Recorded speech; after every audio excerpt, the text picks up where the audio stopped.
İzləyicilər, bu videomuzda gəlsin C55 205 avtomobillərində birbor dilinin dəyişilməsinə. Bildiyiniz kimi 205'lərdə bizdə bir problem olur ki, birbaşa maşın dili dəyişir avtomatik settingə daxil olanda Çin dilinə. Bunun üçün də bu videonu çəkirəm ki, sizlər üçün də rahatçılıq olsun. Ne edirik? Bir dəfə basırıq bu 400-dən primiqolnik. Daxil oluq maşına. Bir dəfə aşağı, yəqin ki ikisi də görsənir. Sonra başlayırıq ortanı tez-tez basmağa. Sonra bir dəfə bu işarə gələndə bir dəfə aşağı xodalanı, bir dəfə yuxarı, iki dəfə aşağı, sonra da axıra kimi xodalan basırıq. Belə bir xana gəldikdə yenə primiqolniki basırıq, okey. Sonra o sıfırı biz qaldırmalıyıq 9'a. Bizi də elə görsədim. Bu sıfırı qaldıracağıq 9'a. Bastıq, okey.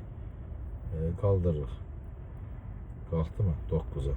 Sonra okey basandan sonra okey bastıq. Təzədən 2 dəfə aşağı basırıq ki, düşsün update'in üzərinə.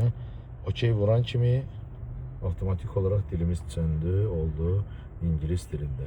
Bu qədər. Və əlavə olaraq da kimsə istəsə bu settingə daxil olandan sonra öz müştərilərim üçün də çəkirəm və digər qardaşlar, xanımlar üçün də çəkirəm. Settingə daxil olursunuz. Yəni Çin dilində olanda avtomatik olaraq çox adam tuta bilmir. Settingə daxil oldunuz. Sistem, Microsoft, Language və burada da dəyişəsiniz.